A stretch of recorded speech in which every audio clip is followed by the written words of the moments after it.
الحمد لله نحمده ونستعينه ونستغفره ونؤمن به ونتوكل عليه ونعوذ بالله من شرور أنفسنا ومن سيئات أعمالنا من يهده الله فلا مضل له ومن يضلله فلا هادي له ونشهد أن لا إله إلا الله وحده لا شريك له ونشهد أن محمدا عبده ورسوله أوصيكم وإياي أولا بتقوى الله قال الله تعالى في محكمه التنزيل والفرقان المجيد بعد أعوذ بالله من الشيطان الرجيم بسم الله الرحمن الرحيم رب هب لي من الصالحين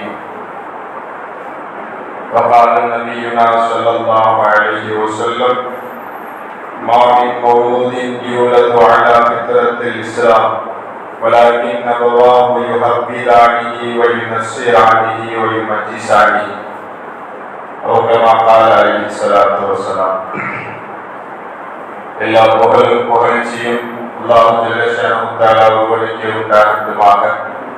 சாந்தியும் சமாதானமும் நபியார் முஹம்மது முஸ்தபா ஸல்லல்லாஹு அலைஹி வஸல்லம் அவர்கள் மீதும் அவர்களை எப்படியே பின்பற்றிய சத்திய சஹாபாக்கள், தாபிஈன்கள், தபஅ-தாபிஈன்கள், இமாம்கள், முஸன்னிஃபீன்கள், முஃபஸ்ஸிரீன்கள், முஹத்திதீன்கள், வலிமார்கள், ஸாலிஹீன்கள், முத்தகீன்கள், முஜ்தஹீன்கள், மஷாயிக்மார்கள், உலமாக்கள், மேலும் இந்த ஜும்ஆவிற்கு வருகை தந்திருக்கும் நம் அனைவரின் மீதும் என்றென்றும் நிலவட்டுமாக.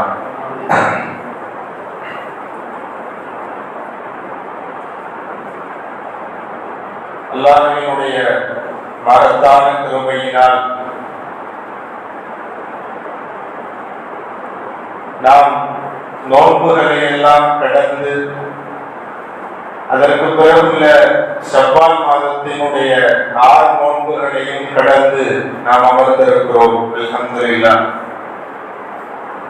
எங்கு பார்த்தாலும் பிள்ளைகளினுடைய சஞ்சாரங்கள், எந்த தெருவில் பார்த்தாலும் பிள்ளைகளினுடைய கண்குளிர்ச்சியான தோற்றங்கள்.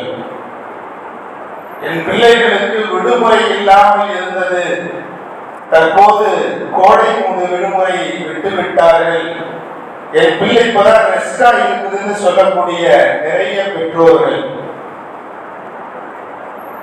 பள்ளி காலங்களில் எங்களால் சரியான முறையில் மதரசாக்களுக்கு அனுப்பி வைக்க முடியவில்லை, அவர்களுக்கு மார்க்க கல்வியை சரியான முறையில் போதிக்க முடியவில்லை என்று சொல்லிவிட்டு இந்த கோடை விடுமுறையை பிள்ளைகளுக்கு கொஞ்சம் பயனுள்ளதாக ஆக்க வேண்டும் என்று துடிக்கக்கூடிய ஏராளமான பெற்றோர்கள். பிள்ளைகள் தான் எங்கள் கண் குளிர்ச்சி என்று சொல்லக்கூடிய பெற்றோர்கள். ஹஜ்ரத் இப்ராஹிம் அலைஹிஸ்ஸலாத்து வஸ்ஸலாம் அவர்கள் தன் சந்ததிகளுக்காக வேண்டி செய்த பிரார்த்தனை ரப்பி ஹப்லி மினஸ் ஸாலிஹீன். ரப்பே இறைவனே, நல்லோர்களிலிருந்து ஒரு நல்ல சந்ததிகளை எங்களுக்கு ஏற்படுத்தி தர இறைவனே. என் சந்ததிகள் நல்லவர்களாக இருக்க வேண்டும், நல்லோர்களில் இருக்க வேண்டும் என்ற பிரார்த்தனையை குறித்த விஷயங்களை இறைவன் திருமறையில் கூறுகிறார். இறைவன் குழந்தை பேறுகளை சிலருக்கு கொடுப்பதுண்டு, சிலருக்கு தடுப்பதுண்டு. சிலருக்கு ஆண்மகனாக இறைவன் கொடுப்பதுண்டு, சிலருக்கு பெண் மக்களாக இறைவன் கொடுப்பதுண்டு. ஒரு இடத்திலே அல்லாஹ் குழந்தை செல்வத்தை பற்றி சொல்லும் போது ஜீனத் என்பதாக சொல்லுகிறார். இந்த குழந்தைகள் செல்வங்கள் என்பது அலங்காரம் என்பதாக, ஒரு அலங்காரமான பொருள்கள் என்பதாக இறைவன் திருமறையில் சொல்லுகிறார். ஒரு இடத்தில் அல்லாஹ் குழந்தை செல்வங்களை பற்றி குறிப்பிடும் போது நிஅமத், இந்த குழந்தைகள் உங்களுக்கு அருள்கொடை என்பதாக இறைவன் திருமறையில் கூறுகிறார். இன்னும் ஒரு இடத்தில் கூறும்போது அல்லாஹ் திருமறையில் இப்படி சொல்கிறார், ஃபித்னா என்பதாக சொல்கிறார். இன்னமா அம்வாலுக்கும் வ அவுலாதுக்கும் ஃபித்னா. இந்த குழந்தை செல்வங்கள் உங்களுக்கு ஃபித்னா, உங்களுக்கு குழப்பம் என்பதாக திருமறையில் கூறுகிறார். நீங்கள் பெற்றெடுக்கக்கூடிய குழந்தைகள் அவைகள் நிஅமத் என்னும் அருட்கொடைகளாக வளம் வரக்கூடிய சாத்தியக்கூறும் உண்டு. ஃபித்னா என்று இறைவன் குறிப்பிடக்கூடிய குழப்பவாதிகளாக ஈன்றெடுத்த தாய் தந்தையர்களுக்கே வினை செய்யக்கூடிய பிள்ளைகளாகவும் மாறுவதற்குரிய அதிகமான வாய்ப்புகள் உண்டு. அவர்களை நிஅமத்துகளாக ஆக்குவதும் அவர்களை அருட்கொடைகளாக ஆக்குவதும் அவர்களை குழப்பவாதிகளாக பழிவாங்கக்கூடிய வினை செய்யக்கூடிய பிள்ளைகளாக ஆக்கக்கூடிய பொறுப்புகளும் உங்களுடைய கையில் தான் உள்ளது. அந்த பிள்ளைகளுக்கு நீங்கள் சரியான மார்க்க கல்வியை போதிப்பீர்களானால் அவர்கள் உங்களுக்கு நிஅமத், அவர்கள் உங்களுக்கு அருட்கொடை. உங்கள் பிள்ளைகளை தாழ்ந்தோண்டுத்தனமாக தீனுடைய மார்க்க கல்வியை அறவே கொடுக்காமல் அவர்களை நீங்கள் வளர்த்து விட்டால் அவர்கள் பிற்காலத்தில் உங்களுக்கு ஃபித்னா, அவர்கள் மிகப்பெரிய குழப்பவாதிகளாக உங்களை வினை செய்யக்கூடியவர்களாக மாறிவிடுவார்கள் என்ற செய்தியை அல்லாஹ் திருமறையில் கூறுகிறார். முதல்ல குழந்தை பிறந்தவுடன் அந்த குழந்தைக்கு நல்ல பெயரை வைக்க வேண்டும். இன்னைக்கு சமூகத்துல நிறைய பார்க்கிறோம். நாங்கள் இன்டர்நெட்டில் பார்த்து விட்டோம், நாங்கள் கூகுளிலே பார்த்து விட்டோம் என்று கூகுள் 8 வருடங்கள் ஆடி மோதியதை போலவும் ஹஸரத்துமார்கள் ஒரு தவறான பெயர்களை கூறுவதை போலவும் கொஞ்சம் விசித்திரமான அர்த்தமற்ற வினையான வீணான பெயர்களை சூட்டுவதை பார்க்க முடிகிறது. நீங்கள் எந்த பெயரை பிள்ளைகளுக்கு சூட்டுகிறீர்களோ அந்த பெயரை கொண்டுதான் நாளை மறுமை நாளிலே அழைக்கப்படும். நீங்கள் எந்த பெயரை கொண்டு பிள்ளைகளுக்கு சூட்டுகிறீர்களோ அந்த பெயரினுடைய பிரதிபலிப்பு பிள்ளைகளிடத்தில் இருக்கும் என்பதாக ஹதீசுகளில் காண முடிகிறது. நீங்கள் குழந்தை பிறந்தால் நல்ல பெயரை வைக்க வேண்டும் என்பதாக ஹதீஸிலே பார்க்க முடிகிறது. ஒரு நபரை பெருமானார் பார்க்கிறார்கள். மஸ்முக, உன் பெயர் என்ன என்று கேட்டபோது அந்த சிறுவர் சொன்னாராம், இஸ்மி ஹஸனுன், என் பெயர் கவலை என்பதாக சொன்னார்களாம். அரபியிலே ஹஸன் என்றால் கவலை என்று அர்த்தம். என் பெயர் கவலை என்று சொன்னாராம். உடனே பெருமானார் சொன்னார்களா, வலந்த சஹுலுன், எப்பா இனிமேல் உன் பேர் ஹஸன் கவலை கிடையாது, இனிமேல் உன் பேர் சஹுல் லேசானவன்கிற பேரு உனக்கு அப்படின்னு சொல்லி பேரை மாத்துறாங்க. உடனே அந்த நபர் சொன்னாரா, என் தாய் தந்தை வைத்த பெயர் தான் எனக்கு முக்கியம்னு சொல்லிட்டு போயிட்டாரா. பெருமானால் ஒன்றும் சொல்லவில்லை.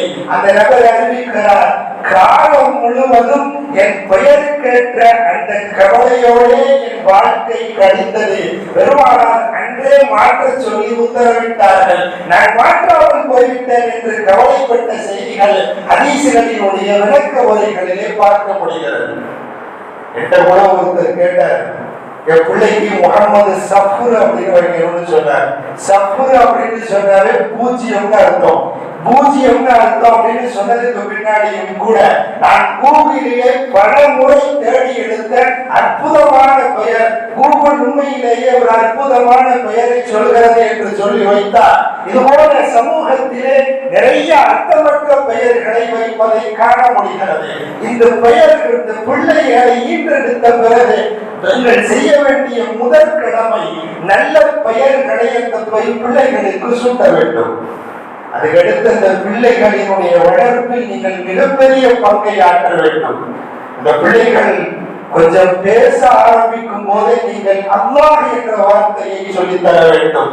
லா இலாஹ இல்லல்லாஹ் முஹம்மதுர் ரசூலுல்லாஹ் என்ற வார்த்தையை சொல்லித் தர வேண்டும். பெருமானார் ஸல்லல்லாஹு அலைஹி வஸல்லம் அவர்கள் சொன்னார்கள், இதா அஃஸஹ அவுலாதுக்கும் ஃபஅல்லிமுஹும் லா இலாஹ இல்லல்லாஹ் முஹம்மதுர் ரசூலுல்லாஹ். உங்கள் குழந்தைகள் பேச ஆரம்பித்து விட்டால் நீங்கள் முதலில் சொல்லித் தரக்கூடிய வார்த்தை லா இலாஹ இல்லல்லாஹ் முஹம்மதுர் ரசூலுல்லாஹ் என்ற வார்த்தையாக இருக்க வேண்டும் என்று சொன்னார்கள் பெருமானார் ஸல்லல்லாஹு அலைஹி வஸல்லம். ஹஜ்ரத் மரியம் அலைஹிஸ்ஸலாத்து வஸலாம் அவர்கள் தந்தையின்றி அல்லாஹ் குழந்தையை ஈன்றெடுக்க செய்கிறார். மரியம் அலைஹிஸ்ஸலாத்துக்கு ஈசா அலைஹிஸ்ஸலாம் பிறக்கிறார்கள். எல்லோரும் அவர்களை விமர்சனம் செய்கிறார்கள். திடீரென்று கர்ப்பமாகி ஒரு பிள்ளையை பெற்றெடுக்கிறார் மரியம் என்று எல்லோரும் அவர்களை விமர்சனம் செய்கிறார்கள். அல்லாஹ் சொன்னான், யாரு உங்களை பத்தி தப்பா பேசினாலும் குழந்தைய காட்டிட்டு அமைதியா இருந்துருங்கன்னு சொல்லி அல்லாஹ் சொல்கிறார். குழந்தையை தூக்கி கொண்டு செல்கிறார்கள், விமர்சனம் செய்கிறார்கள். என்ன கல்யாணம் ஆகல, கணவர் இல்லாமல் குழந்தையை பெற்றெடுத்து விட்டாரே மரியம் என்று எல்லோரும் விமர்சனம் செய்யும் போது தன் பிள்ளையை காட்டுகிறார்கள். காட்டியவுடன் ஈசா அலைஹிஸ்ஸலாத்து வஸலாம் அவர்கள் பேசிய வார்த்தை இன்னி அப்துல்லா. அவர்கள் சொன்ன முதல் வார்த்தை நான் அல்லாஹ்வினுடைய அடிமை என்ற வார்த்தையை அவர்கள் பதிவு செய்கிறார்கள். திருமறையில் பதிவு செய்யப்பட்ட வசனம். அந்த ஈசா அலைஹிஸ்ஸலாம் அவர்களினுடைய பிறந்த குழந்தையினுடைய வாயிலிருந்து வந்த முதல் வார்த்தை அப்துல்லா, நான் அல்லாஹ்வினுடைய அடிமை என்பதாக சொன்னார்கள். ஆத்தானியல் கிதாப், அல்லாஹ் எனக்கு வேதத்தை கொடுத்திருக்கிறார். வஜஅல்னி நபியா, அல்லாஹ் என்னை நபியாக ஆக்கியுள்ளார் என்ற முதல் வார்த்தை அப்துல்லா, அல்லாஹ்வினுடைய அடிமை என்பதாக வந்த செய்தியை அல்லாஹ் திருமறையில் பதிவு செய்கிறார். நம் பிள்ளைகளினுடைய வாயிலிருந்து நாவிலிருந்து வரக்கூடிய முதல் வார்த்தை அல்லாஹ் என்பதாக இருக்க வேண்டும். லா இலாஹ இல்லல்லாஹ் முஹம்மதுர் ரசூலுல்லாஹ் என்பதாக இருக்க வேண்டும். அதே போல குழந்தைகளை கண்டாலே கடுகடுப்பாக வெறுப்பாகவும் நடந்து கொள்ளக்கூடாது. பெருமானார் சொன்னார்கள், அக்ரிமு அவ்லாதக்கும் வஅஹ்சினு அதபக்கும் யுஃபர் லக்கும். உங்களுடைய குழந்தைகள்ட்ட ரொம்ப கண்ணியமா நடந்துக்கோங்க. வஅஹ்சினு அதபஹும், அவங்கள்ட்ட நல்லொழுக்கத்தை நிறைய கற்றுக் கொடுங்க. யுஃபர் லக்கும், நீங்கள் இந்த பண்பை செய்தால் உங்கள் பாவங்கள் மன்னிக்கப்படும் என்பதாக சொன்னார்கள் பெருமானார் ஸல்லல்லாஹு அலைஹி வஸல்லம். ஒரு தடவை ஒரு காட்டரபி பெருமானாரிடத்தில் வருகிறார். பெருமானார் ஹசன் ஹுசைனாரை பேர குழந்தைகளை கொஞ்சிக் கொண்டிருக்கிறார்கள்.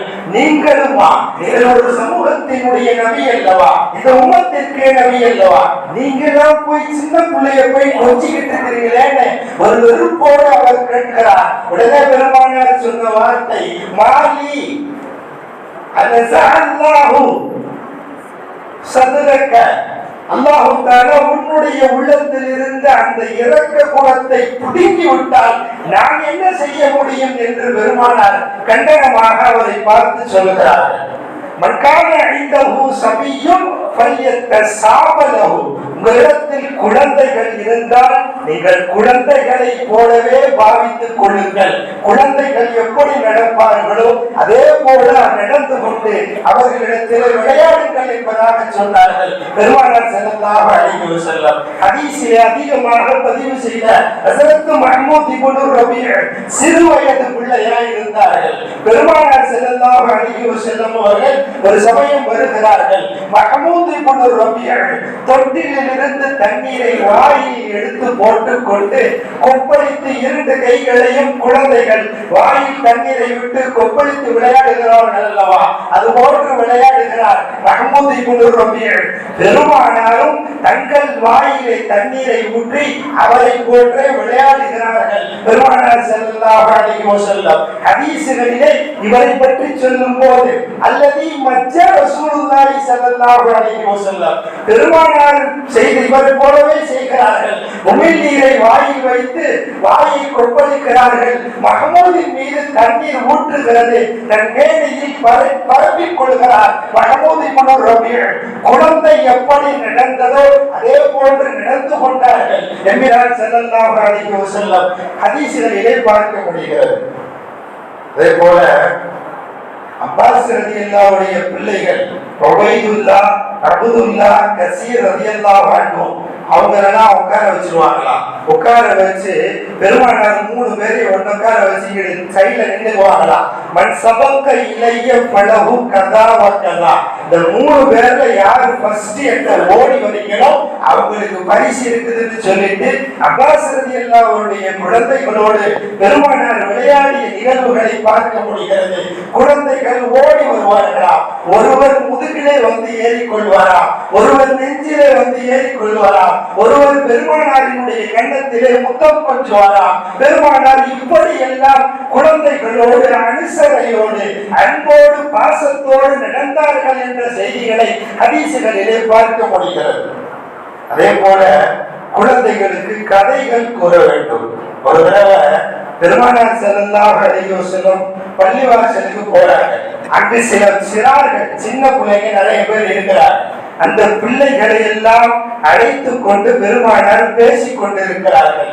அப்போது சில பிள்ளைகள் சொன்னாங்களா, உங்க பேர பிள்ளைங்க ஹசன் ஹுசைனார மட்டும் முதுகுல தூக்கி விளையாடுறீங்க, எங்களையும் முதுகுல தூக்கி விளையாடணும் பெருமானாரே என்று நபிகள் நாயகத்திலே அந்த குழந்தைகள் கோரிக்கை வைக்கிறார்கள். பெருமானார் விழாவதி எல்லாம் விட்டு வீட்டுல காசு இருந்த செல்ல காசு எடுத்துடுவா, பிள்ளைங்களுக்கு காசு கொடுப்போன்னு சொல்றாங்க. விழாவதி எல்லாம் வீட்டுல இருந்து காசை வாங்கிட்டு வந்துட்டாங்க. வந்ததற்கு பிறகு தன் அருகில இருந்த குழந்தைகளுக்கு எல்லாம் பெருமானார் காசை கொடுத்துட்டு அங்க ஒரு கதையை சொல்றாங்க.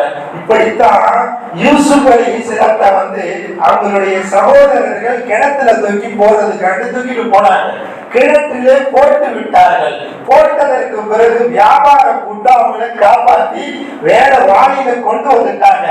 என்னமோ தப்பிச்சுக்கிட்டாரேன்னு சொல்லிட்டு திரும்பவும் அந்த சகோதரர்கள் சொன்னார்களா, இது ரொம்ப எங்களுடைய வீட்டுல இருந்த அடிமை பையன் ஓடி இப்படி விழுந்துட்டான்னு சொல்லி எங்களுடைய அடிமைதான் சொல்லிட்டு அந்த வியாபார கூட்டத்துல காசு வாங்கிக்கிட்டு அந்த யூசுப் அலைஹிஸ்ஸலாத்தை கொடுத்த வரலாற்றை அல்லாஹ் குர்ஆன்ல சொல்றான். அதே போல நானும் உங்களுக்கு எல்லாம் காசு கொடுத்துட்டு உங்களை தூக்கிக்கிட்டு நான் வீட்டுக்கு போறேங்கிற கதைகளை சொல்லும் விதமாக பெருமானார் அந்த குழந்தைகளுக்கு நபிமார்களின் சரிதைகளை சொன்ன வரலாறுகளை நாம் பார்க்க முடிகிறது. இன்னும் காலங்கள் மாறவில்லை. இன்றும் கூட அதே உடையை காக்கை தூக்கி போன அதே கதையோடு தான் சமூகம் சென்று கொண்டிருக்கிறது. சமூகம் நல்ல சரிதைகளை சொல்லிக் கொடுக்க வேண்டும், நல்ல வழிமார்களினுடைய நிகழ்வுகளை சொல்லிக் கொடுக்க வேண்டும்.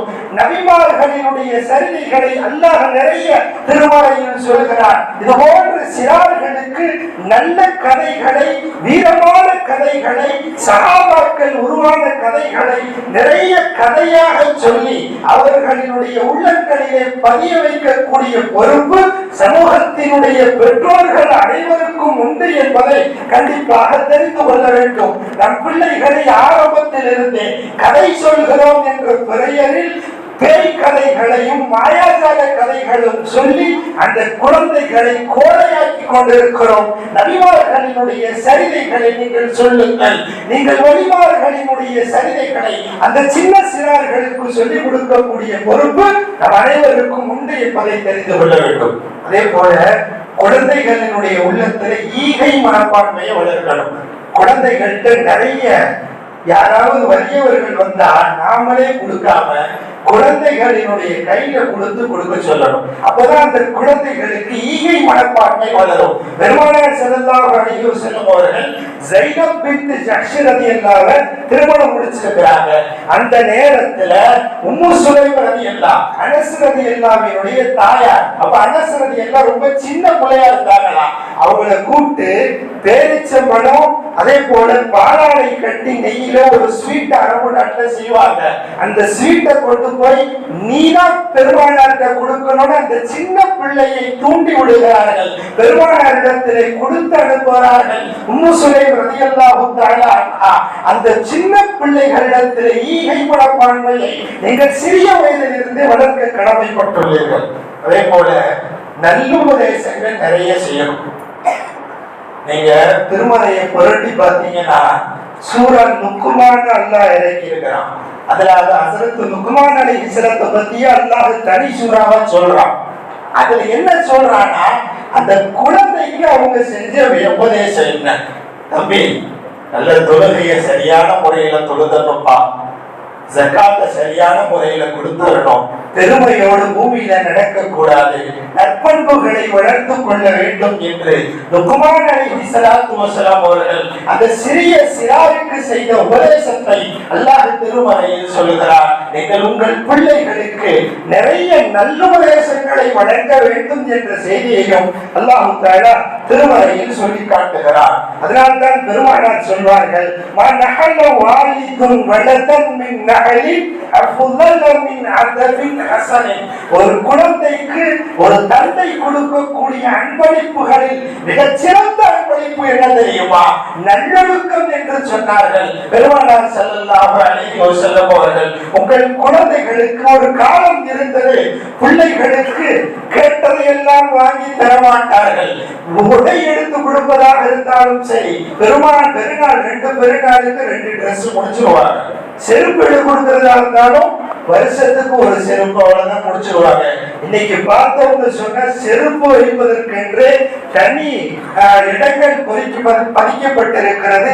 ஆடைகள் பார்த்தால் அப்போது ஆடைகள் என்று பிள்ளைகளுக்கு கேட்பதையெல்லாம் வாங்கி கொடுக்கக்கூடிய பெற்றோர்கள் தீனுடைய கல்வியை கொடுப்பதற்கு மறந்து விட்டார்கள் என்பதுதான் இந்த காலத்தினுடைய நிதர்சனமான உண்மை. ஹஜ்ரத் பக்தியார் காக்கி ரஹ்மத்துல்லாஹி அலைஹி அவர்களினுடைய 8 வயதினுடைய பிரயாணத்திலே அவர்களினுடைய தாய் தந்தையர்கள் கல்வியை, மார்க்க கல்வியை கொடுக்க வேண்டும் என்று ஒரு ஆசிரியரை நியமிக்கிறார்கள்.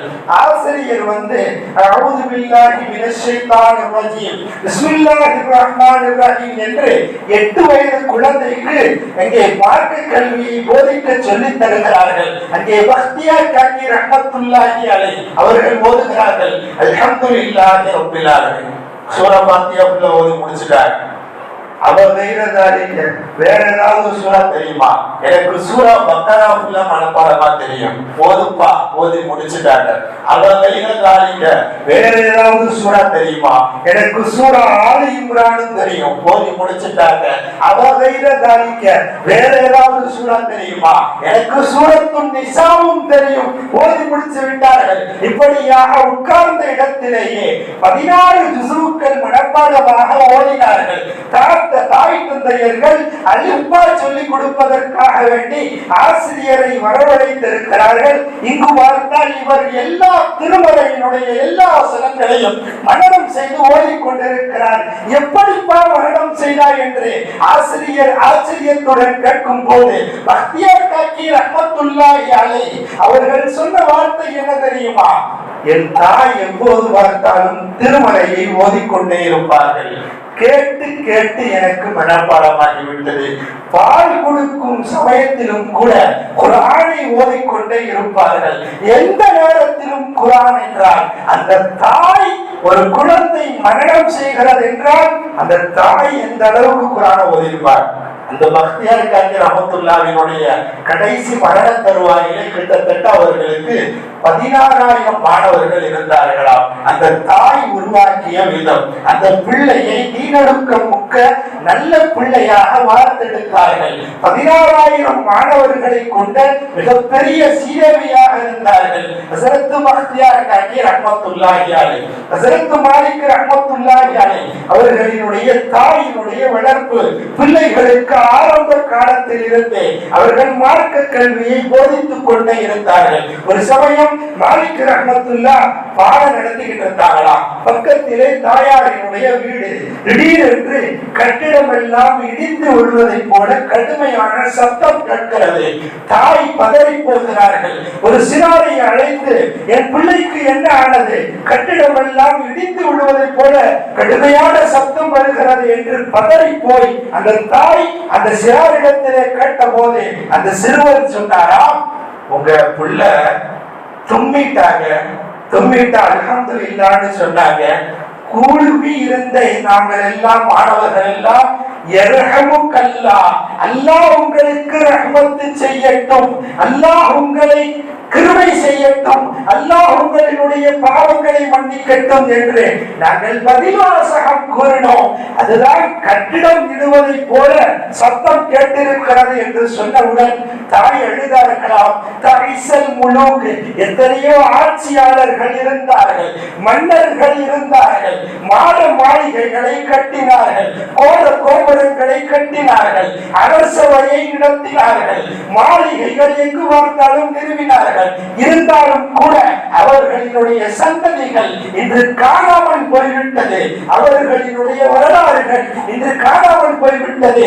ஆனால் என் பிள்ளை தும்மினால், என் பிள்ளைக்கு நான் கொடுத்த மார்க்க கல்வியினுடைய மகிமை, தும்மினால் யர்ஹமுக்கல்லாஹ் என்று என்று சொல்வதற்கு எத்தனை மாணவர்கள் என்று அந்த தாய் கண்ணீர் வடித்தார்கள் என்றால், நம் பிள்ளைகளுக்கு மார்க்க கல்வியை கொடுப்பதற்கு நாம் கட்டாயப்படுத்த வேண்டும். அவர்களுக்கு தீனுடைய கல்வியை முழுமையாக கொடுக்கும் போதுதான் அந்த குழந்தைகள், நான் ஆரம்பத்தில் சொன்னதை போல அந்த குழந்தைகள் நிஅமத் என்ற அருட்கொடைகளாக அல்லாஹ் கூறியதை போல உங்களுக்கு இருக்கும். ஆனால் நீங்கள் மார்க்க கல்வியை கொடுப்பதற்கு தவறினால் அல்லாஹ் திருமறையில் சொல்வதை போல ஃபித்னா, அந்த குழந்தைகள் நாளை பிற்காலத்தில் உங்களுக்கு வினைகளாக இருப்பார்கள், அவர்கள் மிகப்பெரிய குழப்பவாதிகளாக இருப்பார்கள் என்ற செய்தியை அல்லாஹ் சொல்கிறான். ஆகவே நம்முடைய பிள்ளைகளுக்கு நாம் மார்க்க கல்வியை கொடுப்பதில் கொஞ்சமும் கூட சடைவடையாமல் அவர்களுக்கு சீரான கல்வியை வழங்குவதற்குரிய முயற்சிகளை நாம் அதிகம் எடுக்க வேண்டும். அதற்குரிய காலங்களும் நமக்கு பொற்காலமாக கிடைத்திருக்கிறது. அல்லாஹ் தஆலா எல்லோருடைய பிள்ளைகளையும் கண்குளிர்ச்சியான மார்க்கத்திற்கு தரமான பிள்ளைகளாக அல்லாஹ் ஆக்கியருள் புரிவானாக என்ற துஆவோடு எனது உரையை நிறைவு செய்கிறேன். வஆகிரு தஅவானா அனில் ஹம்துலில்லாஹி ரப்பில் ஆலமீன்.